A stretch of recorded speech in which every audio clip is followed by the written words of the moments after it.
ওই বিলালের মতো হয়ে যাও যেই বিলালের বাবা ছিল গোলাম, যেই বিলাল ছিল গোলাম।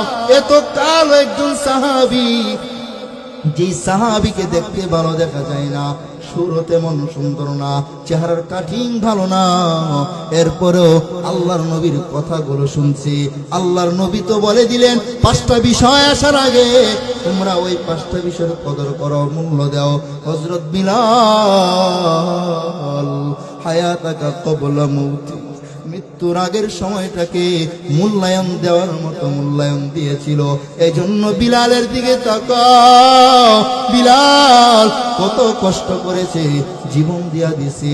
গরম উত্তপ্ত বালুর উপরে রাখছি, অংরার উপরে রাখছি, গরম বালির উপরে রাইকা জিহ্বার মধ্যে কাঁটা ঢোকায়, একেবারে গলার মধ্যে রশি লাগায়া টেনে টেনে টেনে টেনে কষ্ট দেয়।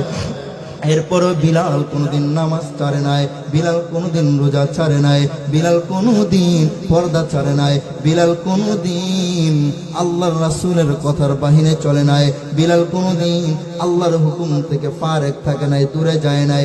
সর্বদা আল্লাহর নবীর মানল, আল্লাহ তাআলার হুকুম মানল।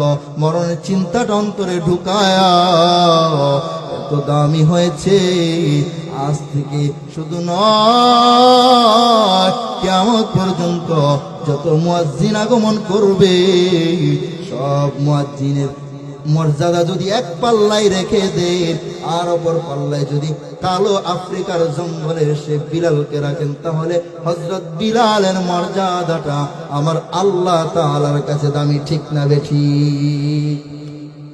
दुनिया की सदाकत में तेरा नाम रहेगा, दुनिया की सदाकत में तेरा नाम रहेगा, सिद्दीक तेरा नाम से इस्लाम रहेगा, सिद्दीक तेरा नाम से इस्लाम रहेगा, दुनिया की मुअज्जिन में तेरा नाम रहेगा, दुनिया की मुअज्जिन में तेरा नाम रहेगा, बिलाल तेरा नाम से इस्लाम रहेगा, बिलाल तेरा नाम से इस्लाम रहेगा।